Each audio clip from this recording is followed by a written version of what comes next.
Dios me les bendiga, mis hermanos y hermanas. Sean bienvenidos y bienvenidas una vez más a este estudio preparatorio con el tema de la enseñanza para el próximo día sábado.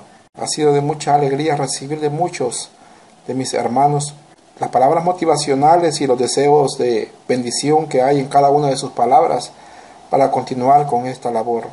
Quiero enviar un saludo a cada uno de mis hermanos que han estado pendientes y que se han comunicado conmigo para motivarme a continuar en esta labor.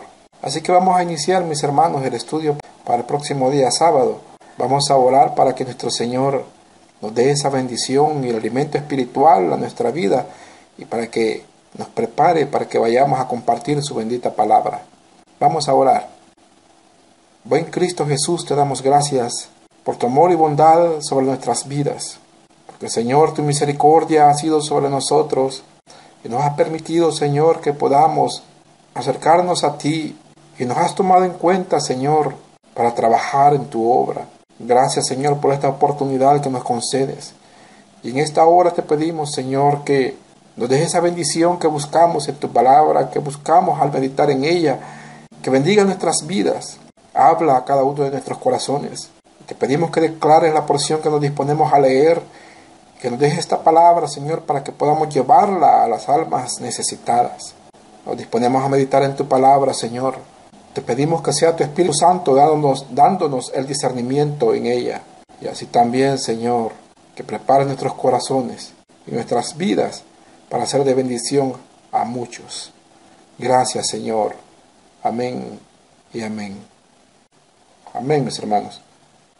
El tema para este próximo día sábado es reincidencia de una caída. La lectura la tenemos en el libro de Génesis capítulo 20, de los versículos 8 al 12. Vamos a leer la palabra de nuestro Señor. Y nos dice: Entonces Abimelech se levantó de mañana y llamó a todos sus siervos, y dijo todas estas palabras en los oídos de ellos, y temieron los hombres en gran manera. Después llamó Abimelech a Abraham y le dijo: ¿Qué nos has hecho? ¿En qué pequé yo contra ti, que has atraído sobre mí y sobre mi reino tan grande pecado? Lo que no debiste hacer, has hecho conmigo. Dijo también Abimelech a Abraham: ¿Qué pensabas para que hicieses esto? Y Abraham respondió: Porque dije para mí, ciertamente no hay temor de Dios en este lugar, y me matarán por causa de mi mujer. Y a la verdad también es mi hermana, hija de mi padre, mas no hija de mi madre, y la tomé por mujer. Amén. La verdad central dice: todo descuido espiritual nos conducirá a repetir viejas conductas. Amén. Hemos leído esta porción, mis hermanos, que relata un error cometido por Abraham. Y si analizamos este error que él cometió, vemos que es repetitivo. ¿Recuerda usted en qué momento Abraham tuvo la misma conducta? Esta misma manera de salir de un apuro, de una aflicción, es la que utilizó cuando descendió a Egipto. Encontramos a Abraham que desciende a una tierra, la tierra de los filisteos, y llega a esta ciudad llamada Gerar.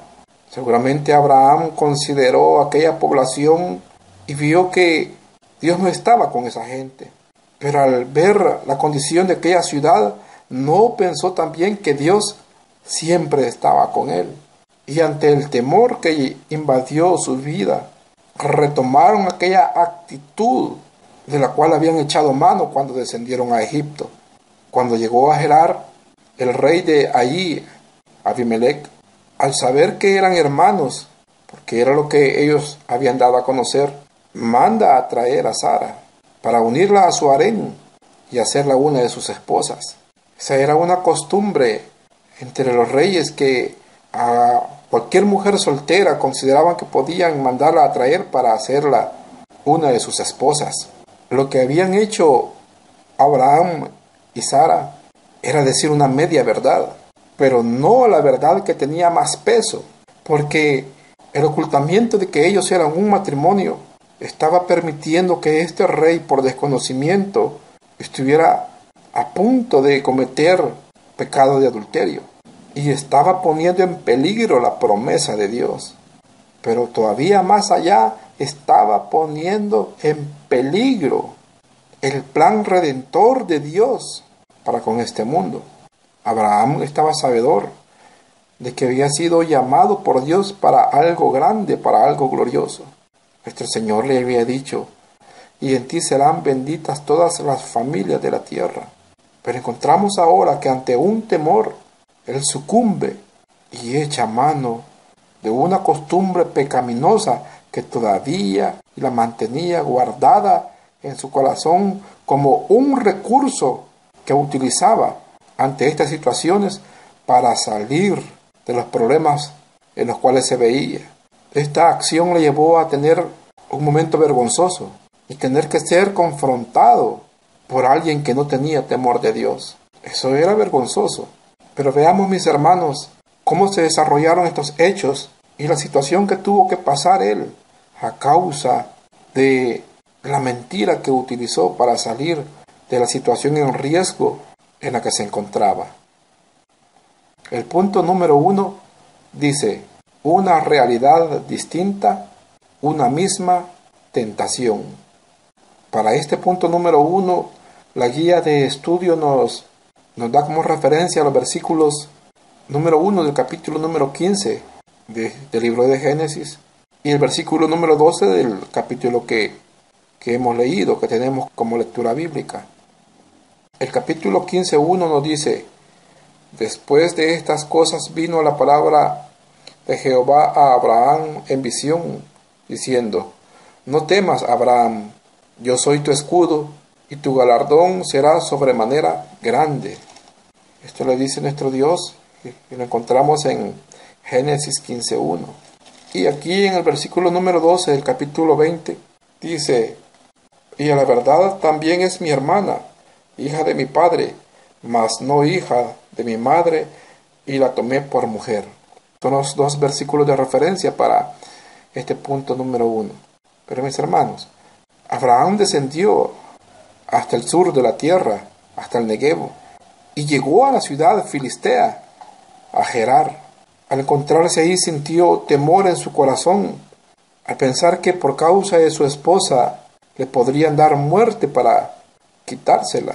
Y él se ve inmerso en un momento en una ciudad sin temor a Dios, considerando que por ser un pueblo que no conoce al Dios vivo, es un pueblo injusto, y que por lo tanto él se encuentra expuesto a la maldad que allí se pueda practicar. Abraham olvidó las palabras de nuestro Dios que acabamos de leer en el capítulo 15:1, donde le dice: yo soy tu escudo. Cuando Abraham tuvo temor, nuestro Señor se le apareció y le dijo: yo soy tu escudo. ¿En qué momento le dijo eso? Después de que volvió de la batalla para liberar a su sobrino Lot. Él volvió vencedor, pero seguramente todavía había un temor en su corazón, pensando en que los reyes a los que había derrotado podrían reagruparse y darle persecución. Pero nuestro Señor le dice: yo soy tu escudo y tu galardón será grande. Olvidó la promesa, las palabras de nuestro Señor, y vuelve a encontrarse en una situación que él considera de riesgo, que está bajo peligro.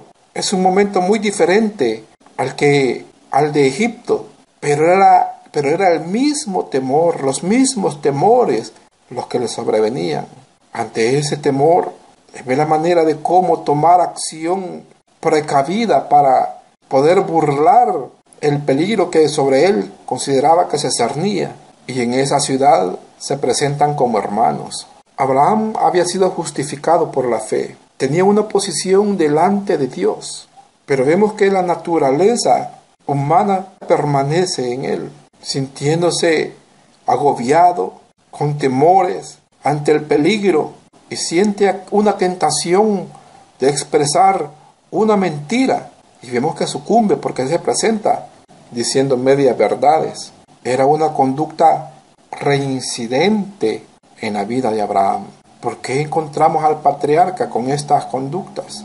Mis hermanos, nuestro Señor nos ha llamado a una nueva vida en Cristo Jesús. Nos ha llamado a ser nuevas criaturas. Nuestro Señor, nuestro Dios nos ve justificados en Cristo Jesús.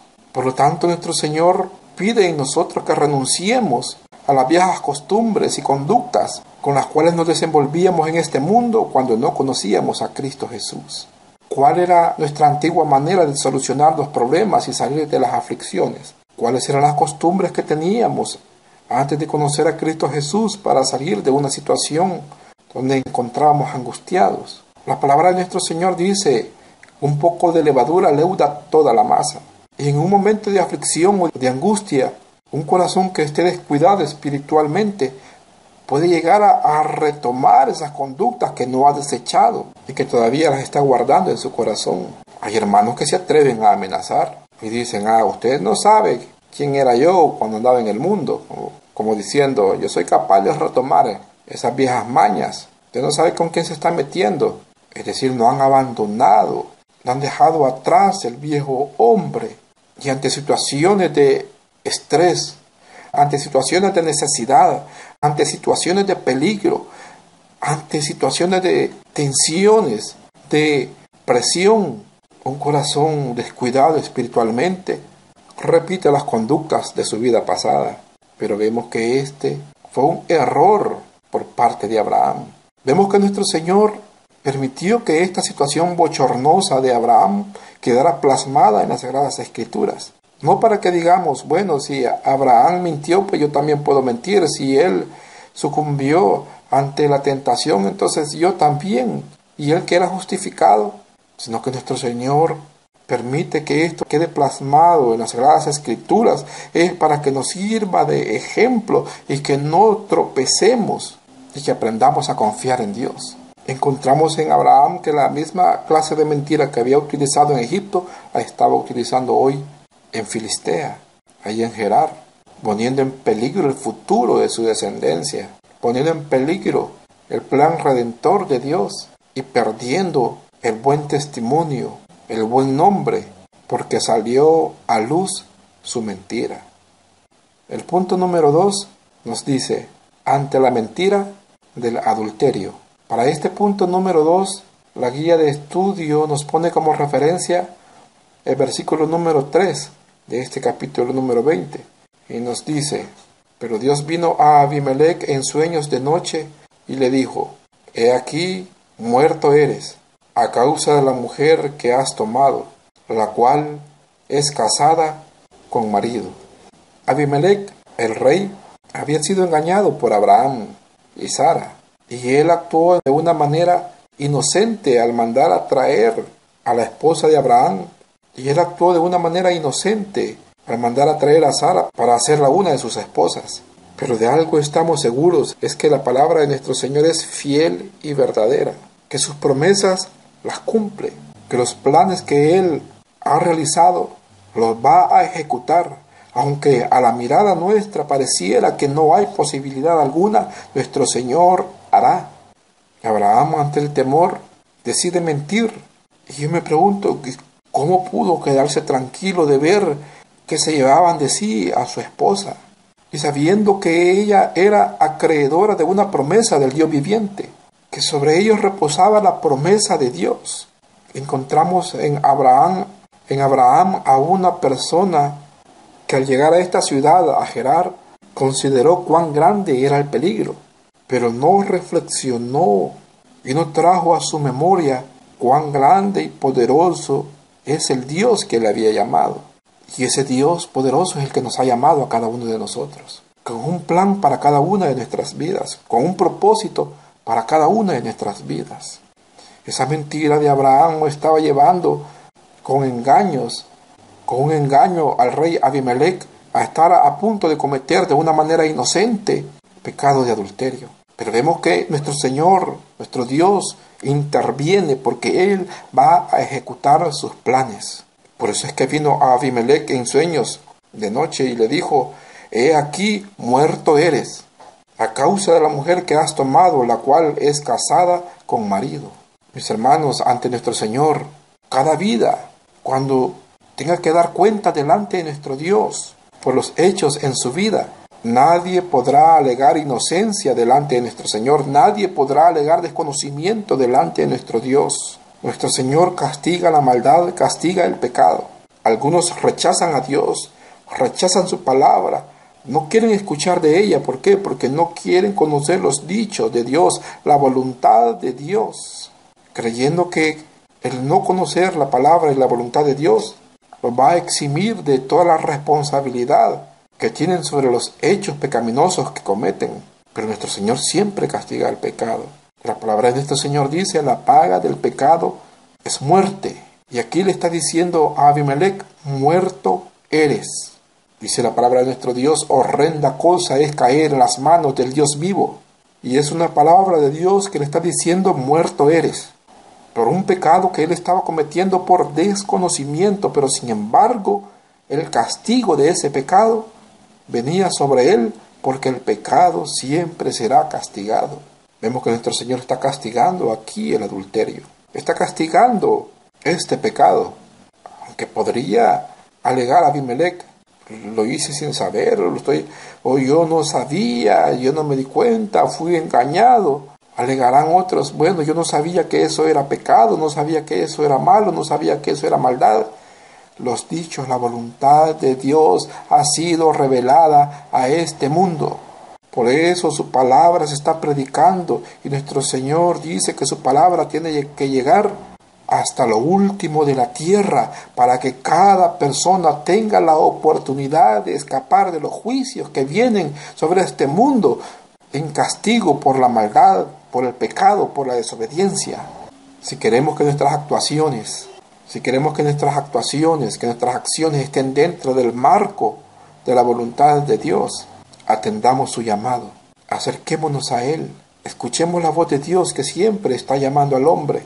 Recibamos a su Hijo unigénito, a nuestro bendito Cristo Jesús, quien es el camino, la verdad, el que lleva hacia la vida eterna, el que limpia de todo pecado y de toda maldad. Aquí Abimelech fue engañado por Abraham, pero también Sara tenía complicidad en ello, porque no le dijo: soy una mujer casada.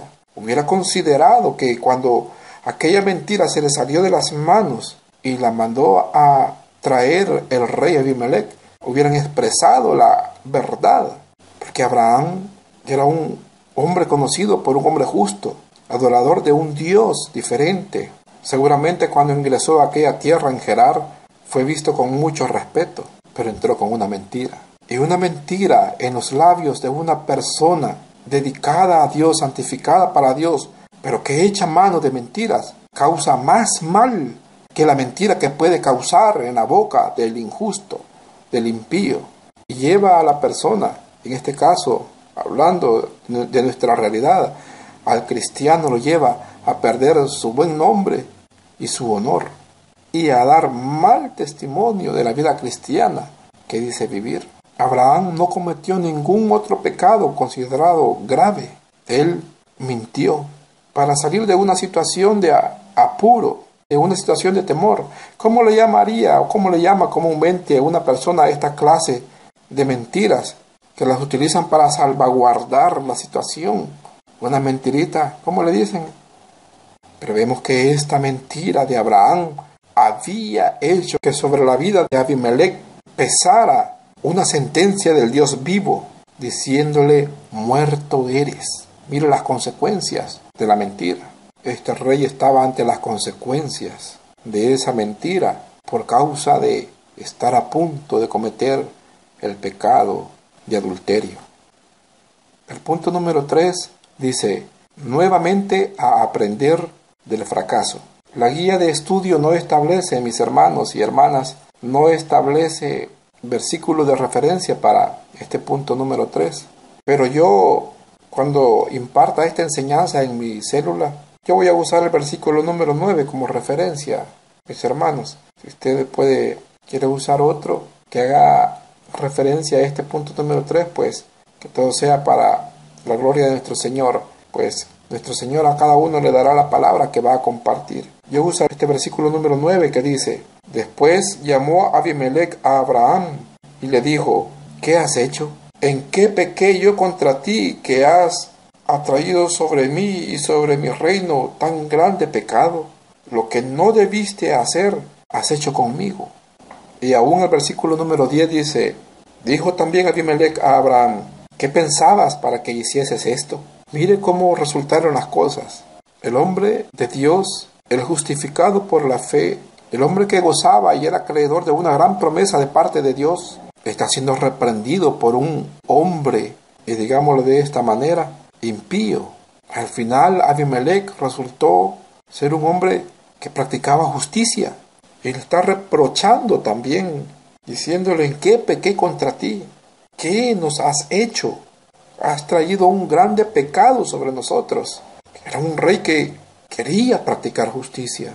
Y le reprocha diciéndole, lo que no debiste hacer, eso has hecho. Esta era una situación vergonzosa para Abraham. Y nuestro Señor ha permitido que esto quede plasmado en las Escrituras, es para que nosotros no cometamos estos mismos errores. Para que en todas las áreas de nuestra vida demos testimonio de que somos hijos de Dios y que practicamos la palabra de Dios, que la ponemos por obra, a fin de que por causa de nuestro mal testimonio, malas acciones, mentiras que podamos practicar, seamos reprendidos aún por personas inconversas, lo que traería una vergüenza y una humillación para el creyente, claro, para aquel que quiera hacer la voluntad de Dios. Por lo tanto, no descuidemos nuestra vida espiritual a fin de que no vayamos a poner en práctica acciones y viejas costumbres que únicamente son características de la gente que vive sin temor a Dios. Abraham trató de salvar la situación y de querer salir de aquella situación vergonzosa diciendo, es mi media hermana, tratando de remediar. Mis hermanos y hermanas, nuestro Señor ha dado su palabra, ha revelado su voluntad, y es para que andemos en sus mandamientos, para que la atesoremos, la guardemos en nuestro corazón, y que esta palabra dada por Dios sea nuestra referencia para todas las conductas que vamos a tomar a lo largo de nuestra vida. Y no para que, poniéndola por lado o descuidando nuestra vida espiritual, tengamos que andar de fracaso en fracaso, reincidiendo en caídas y en errores, cometiéndolos una y otra vez el mismo error, porque no cuidamos nuestra vida espiritual o porque no ponemos nuestra confianza plena en Dios. Abraham solo tenía que confiar en Dios y expresar la completa y pura verdad, confiando en Dios, en el que se había declarado su escudo, le iba a proteger. Y aunque ante la mirada de él estaba rodeado de injustos, debería de confiar en las palabras que nuestro Señor les había dicho, pues les había dicho anteriormente a través de una pregunta que Él es un Dios todopoderoso. Pues le pregunta, ¿acaso hay algo imposible para Dios? La Iglesia de Cristo no puede ser un pueblo reincidente en prácticas de antiguas costumbres, que únicamente llevaban a vivir en la lejanía de Dios, sino un pueblo que confía plenamente en su Señor, que actúa con completa transparencia, confiando que su verdad expresada, su transparencia ante los demás, será respaldada por el Dios vivo y también será protegido por el Dios poderoso en el que ha confiado. Solamente tenemos que creerle a Dios y confiar en Él. Ahora la pregunta es, a todos en general, ¿confía usted en Dios y ha creído en su palabra? ¿Ha recibido los dichos de Dios para ponerlos en práctica? Él dijo acerca de su Hijo unigénito, este es mi Hijo amado, en el cual tengo complacencia. El unigénito Hijo de Dios es el que quita el pecado del mundo. Reciba a Cristo Jesús en su corazón y de esta manera viviremos nuestra vida dentro de la verdad. ¿Por qué? Porque solamente Cristo Jesús es el camino, la verdad y la vida. Amén. Bendito sea nuestro Señor. Oremos, mis hermanos. Bendito Señor, te doy gracias por la oportunidad que me concedes y me has concedido de compartir tu palabra. Ahora te ruego, mi Señor, que tu Espíritu Santo la desarrolle de una mejor manera en cada corazón que la escuche. Te pido, mi Señor, que respaldes a tus hijos, respaldes a tus hijas, a tus siervos, a tus siervas que van a compartir esta palabra. Que muchas vidas lleguen al conocimiento tuyo, Señor, y que se rindan a ti para recibir la bendición de ser llamados hijos de Dios. Haz tu obra salvadora, Señor, y que esta palabra vaya acompañada de la unción de tu Espíritu Santo, de tu poder, Señor, para salvar las vidas, para mover el arrepentimiento, para transformar corazones. Gracias, bendito Dios. Gracias, Señor. Amén y amén. Dios me le bendiga, mis hermanos y mis hermanas.